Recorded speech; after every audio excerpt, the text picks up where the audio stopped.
Hi everyone, it's Ann. Today we're going to take a look at a fairly new deck. It's been out about 2 months. According to Amazon, it was released in on August 15, 2023. So I'm recording this on a Saturday, November 18, 2023. So about 2 months. 2 months and 3 days. It's called Mystical Forest Tarot, a 78 card deck and guidebook. And it's by Cecilia Lattari, and the illustrator is Wes Gama. And it's in a hard case, rectangular box. Oh, I didn't mention the publisher. The publisher is Andrews McNeil Publishing. And it's in one of these boxes that slides out. So the thumb hole cutout is down here at the bottom, and it just slides out. Or another way to put it is just the top just pulls up. But it's more like a slide. It's not a pop top where it's just the top of the whole thing slides out. Okay, and it's just yellow inner lining to match. Color coordinated, very bold, vibrant colors, as you can see. Here's the guidebook, and we'll take a look at the guidebook more in depth after we look at the cards. And then within the outer box, there is a soft tuck box. So this is the outer box. And as I mentioned, pretty hard, sturdy. The only thing is this slides, so if you travel or carry it in your bag, you may have to put a rubber band or a bind around it because this slides out. Okay, but that's probably why they put the cards inside tuck box. Or you can just take this and carry it if you want to travel. So here's the inside tuck box, and then the cards are inside that. And this is just white inner lining, and this is soft tuck box. So a box within a box. All right. And then the backs looks like the sun, although it could be the moon, but I think it's the sun. And they are reversible. Sides are not gilded. Cards are plasticky. It has a plastic feel, laminate feel. You can see the sheen is laminated, but it's still flexible, bendable, pliable. I would say medium, not too thin, but thin enough to bend for shuffling. And then comparing it to a traditional plied-back tarot card, they are larger card size, just FYI on that. They are taller and wider than the traditional plied-back tarot card size, okay? And comparing it to a Hay House Angel card,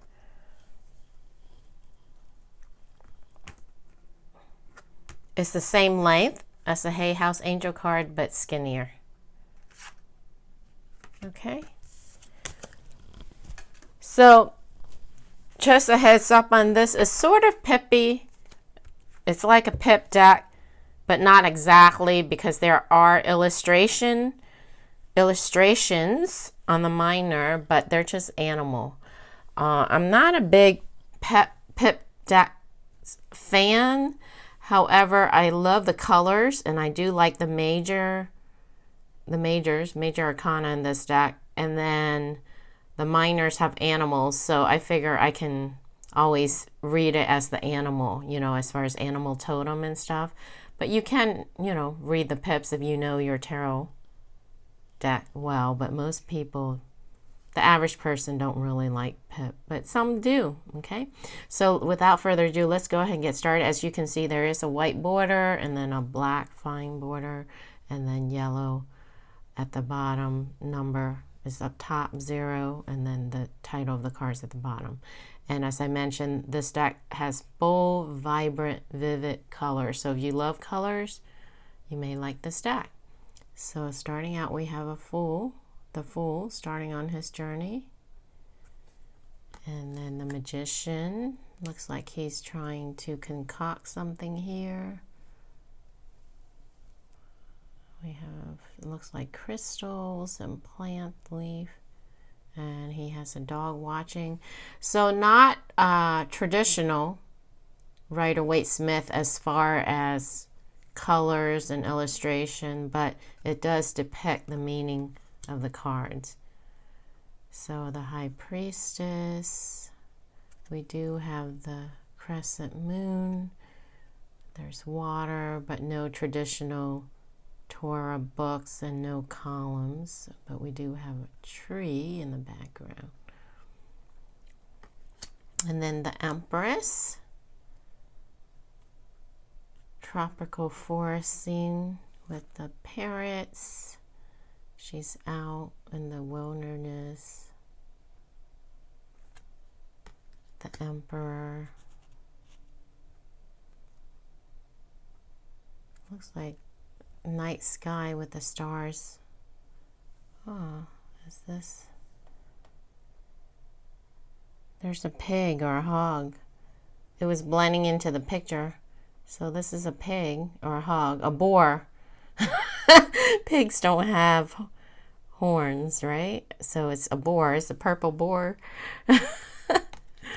The Hierophant. Lots of birds in this deck thus far. The Lovers. A little bit of nudity, but nothing too crude. The Chariot. So the two horses are the same colors. Same color horses. So that changes the meaning. Although they do have black, sort of, their ears and their nose. Strength. So instead of a lion, we have a leopard, it looks like, or a cougar. I want to say leopard. If I'm wrong, then my apologies. But I think that's more of a leopard base on the spots. The Hermit. This is pretty traditional with his lantern. Wheel of Fortune. This is different, but I like it. All the exotic animals, birds in the jungle, creating a circle. The Circle of Life. We have Justice. I like that. Mirror reflecting back to her. The Hanged Man. Death. Temperance. This sort of reminds me of the Magician. Little different. Interesting. As you can see, very colorful, lots of colors. The Devil. Very different devil card here. They're not chained though. They're not chained, but I like how it has this dark shadow here. The Tower. The Star. The Moon. The Sun. Judgment. And the World. So this completes the major arcana. Moving on to the minors, starting with the suit of wands. We have Ace of Wands, the snake here.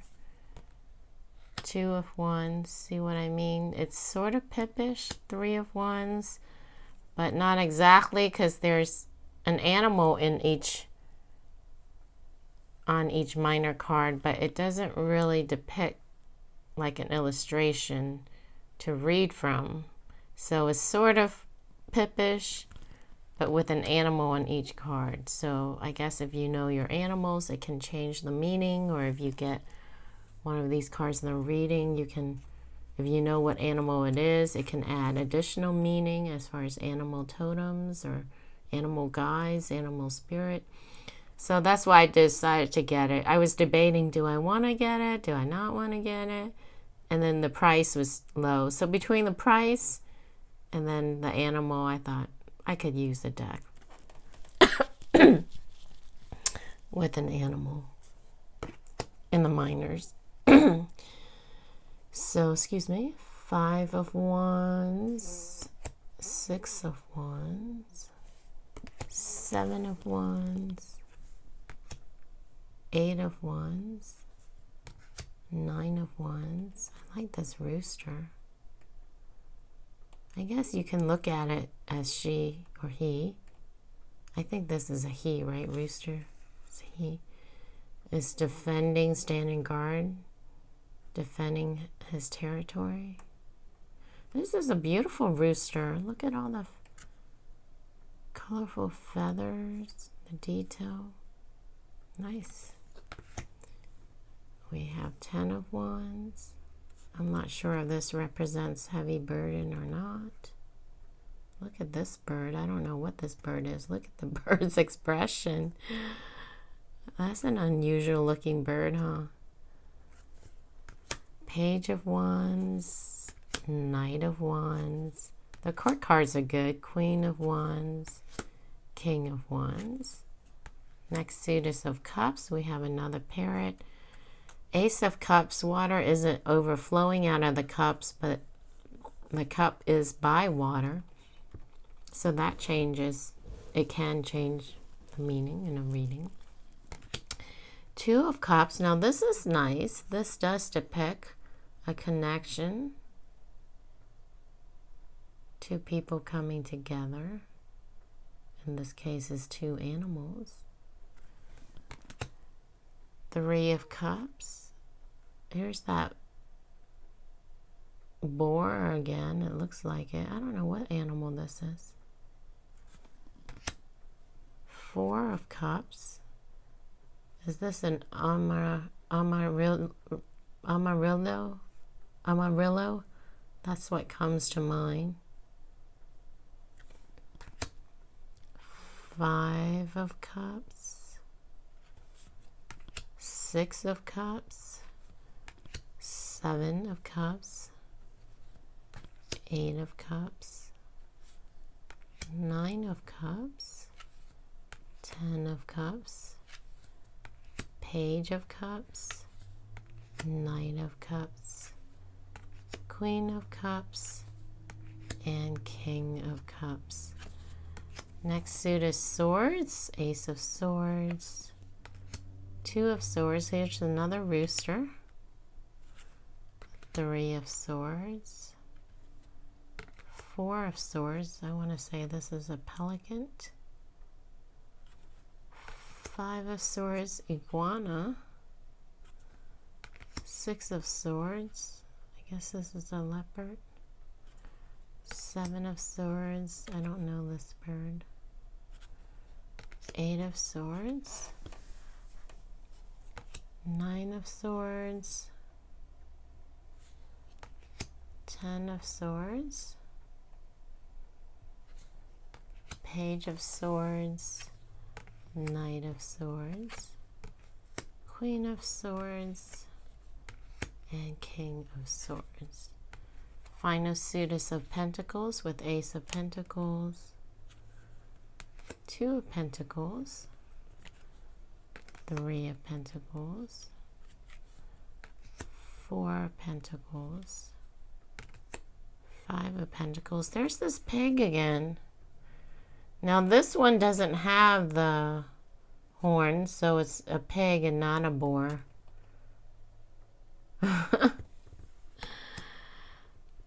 9 of Pentacles. I'm sorry, 6 of Pentacles. I'm reversing my numbers here. 7 of Pentacles.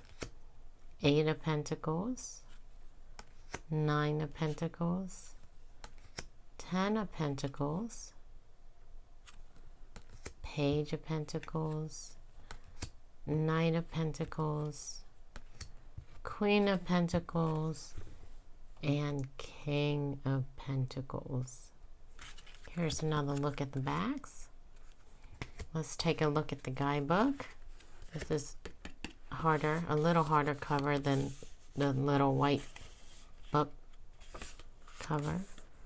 Contents, introduction, some questions before starting, upside down cards, major arcana, minor arcana. Minor arcana and the elements, how to use this deck, spreads, interview with the deck, elemental spread. There's the rooster again. Introduction. Entering a forest means passing through something. I believe it is the most suitable place for a magical adventure or simply for experiencing real contact with the natural elements, animals, and plants. In the forest, one encounters another world. Here there are no cars, roads, or stores, but rather plants with inviting names, cautious animals that flee as we pass, butterflies, birds, stones, and hidden ponds. The elements of nature here speak directly to the person, inviting them to use an alternative language other than words. In the woods, we sharpen our senses and return to a wilder state, connecting to our instinctual side. This deck, particularly the part devoted to the major arcana, is designed as a journey through the forest. In the description of the cards, you will meet characters, animals, and creatures taken from the realm of fairy tales and folk traditions.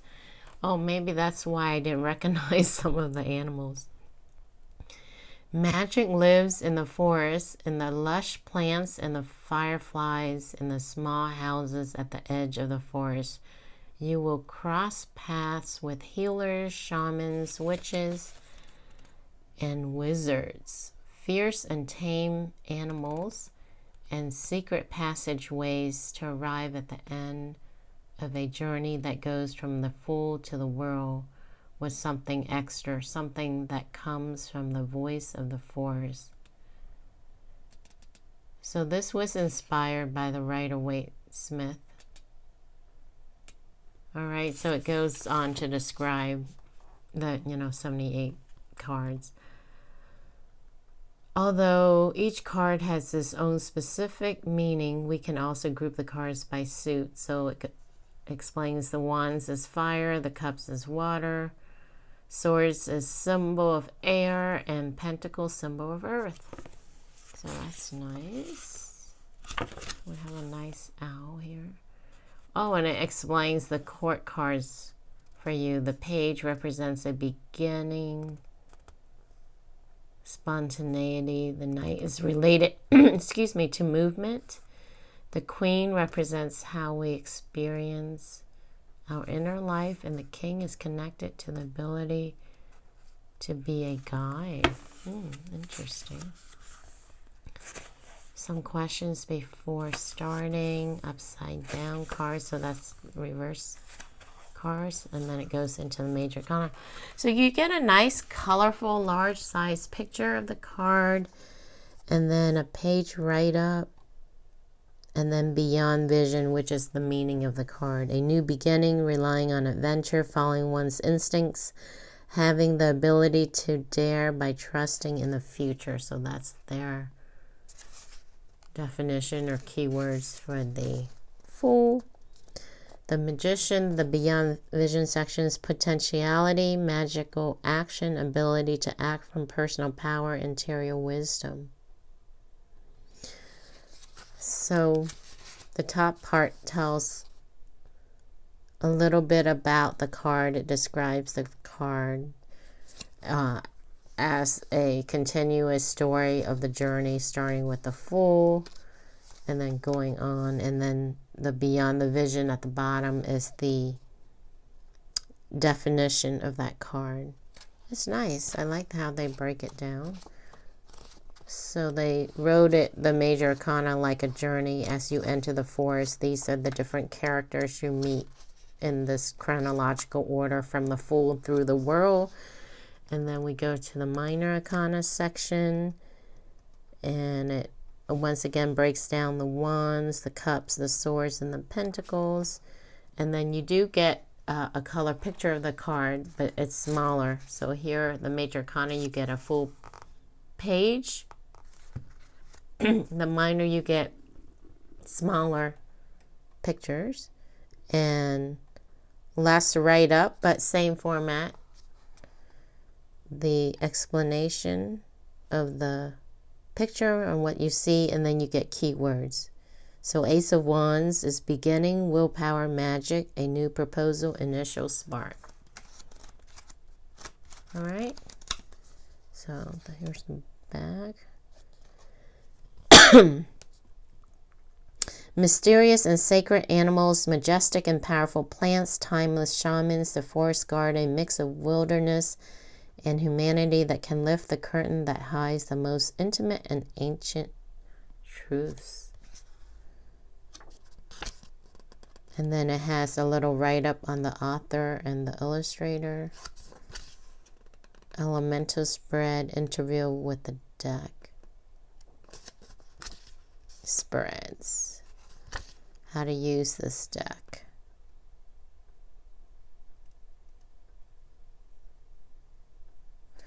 Oh, very cool. It shows you how to consecrate your deck under the how to use this deck. Every deck that comes into our hands needs to be personalized. In this case, you can choose one of the natural elements to consecrate it with the magic of the force. Earth, all heartstones and crystal belong to the earth element, especially amethyst and agates. Violet ones are the best for empowering and consecrating new decks. The color violet is linked to the world of dreams and intuition. You can leave your deck in the moonlight, preferably a full moon, all night long with your favorite stone next to it or on it. In the morning, wrap it in a cloth and place the stone with the deck. You can also use it during readings by placing it where you read cards. Air. The air element can be found in feathers, bells, and rattles, but also in dry herbs that are burned to purify rooms, such as white sage, juniper, or rosemary. You can purify and consecrate your deck by lighting a smudge stick made from these herbs and letting the fragrant smoke envelop it. You can keep a feather with your deck or dust it off when you feel the need. Water. To purify and consecrate your deck with the water element, you can choose river stones, seashells, or driftwood to make a mandala where you can then keep it all night long. You can keep a seashell with the deck once the mandala is undone. Another way to charge the deck with the energy of water is to keep it near a stream for a whole night. Interesting. Be sure to put it in a safe place so you can find it the next morning. Yeah, because that's what I was thinking. Where will you put it by the stream? And then last but not least, fire. To consecrate and empower the deck with the fire element, you can light a candle and pass the deck over the flame, away from the fire, but in its light. Imagine a golden light entering your deck, bringing insight, warmth, and magic. Stand before the candle with the deck in your hand for as long as you want. You can store your deck in a small cloth bag where you can also put one or more items related to the elements: a feather, a shell, a seed, a small piece of wood, a scented leaf, or similar items. Very nice. First time I read the whole section on how to consecrate a deck, but I thought it was interesting breakdown. So it's showing you how to consecrate your deck with each element. I thought that was unique, so I decided to read it and share it with you guys. So hopefully maybe you learned something new with that. So should we see how the deck shuffle? I usually like to consecrate my deck before I shuffle them when I buy a brand new deck, and I usually add my energies to it. And since I have a Reiki background, I usually like to draw my Reiki symbol and blow. Sometimes I do smudge it with sage. And I usually say a little prayer. I guess I'm sort of doing it now, just so you know what I do. But lately, the last few that I've shuffled, I have not, but I do go back. But I do usually like to consecrate my deck brand new out of the box in order before I shuffle. But anyway, in case if you're ever wondering. Okay, so let's test out the deck. So overhand shuffle is fine.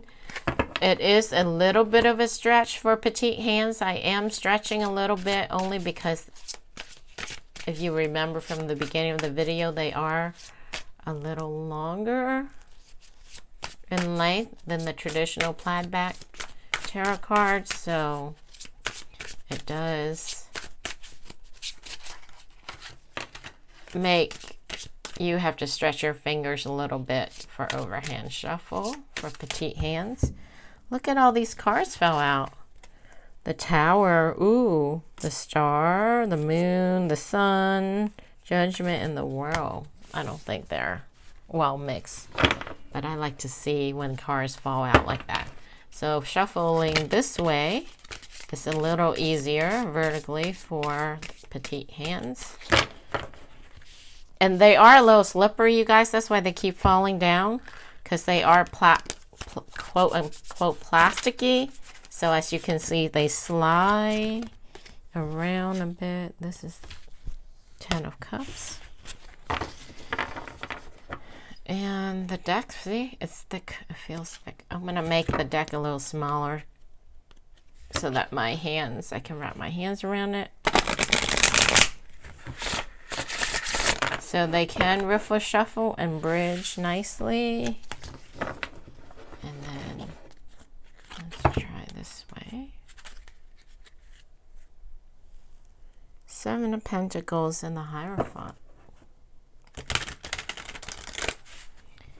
All right, what is this? The World. The World keeps wanting to come out. All right, so let's pick a card. Can we get a card for the collective? A message, a card, a message for the collective who may be watching. Ooh, I guess we get a lot of cards. I don't know. Let's pick one. We'll pick the Sun. So we have a lot of, we have the World that want to come out, and we have Death. So lots of transformation, ending, and beginnings. But then we have the Sun. So let's pick the Sun to read as an example. So let's look it up. Close. I was one page. All right, let's see what the guidebook says for the Sun. The Sun, you keep walking through the forest and realize that the night has passed. The sun is rising, the dawn arrives and floods and trees, flowers, and leaves, making everything golden. You feel like you are swimming through the air in the precious amber light. Everything around glows. Nature reveals its full beauty, awakening to a new day. It is morning. To see the sunrise in the forest is to discover where light and life itself come from. Card number 19, the Sun, is symbolic of life, of everything that is manifested and visible. When you encounter it, remember that all that is hidden may reveal itself. This card is linked to childhood. In other words, the fresh and youthful spirit. It is also connected to the outdoors, to personal fulfillment, to having full confidence in one's possibilities. You have achieved something. Now it is time to celebrate and live life to the fullest. You are in the light. Fear nothing. Nice. And then beyond the vision, the section with the keyword success, fortune, personal fulfillment, clarity. So, after the dark night of the soul and the transformation and completion, we come to the Sun. So good things are coming, you guys. That's the message for the collective. And I'm saying that because of all the previous card that came out, and the World popped out twice, and we saw Death. So that's my take based on all the cards that kept wanting to come out, and then the Sun. All right, so that gives you an idea of the guidebook and the deck itself. I don't think this deck is going to be for everyone. However, if you love animals, you like forest, jungle, and you love bold, vivid colors,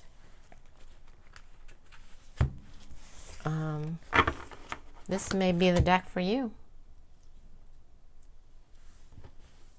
And the reason why I say may not be for everyone is because it's sort of pippish, and the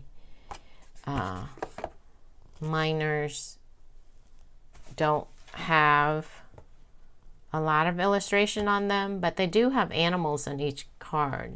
So like I said, you can kind of use it in a different way, you know, with the animals meanings, animal guides, animal totem. It is a very pretty deck though. So as usual, if you are interested in the deck, I will put the links, or the link. I got it off of Amazon, and it's very reasonably priced. It's pretty low, not too pricey of a deck. So I will leave the link in the description underneath the video. Thanks for watching, and I will catch you again on the next video. Bye.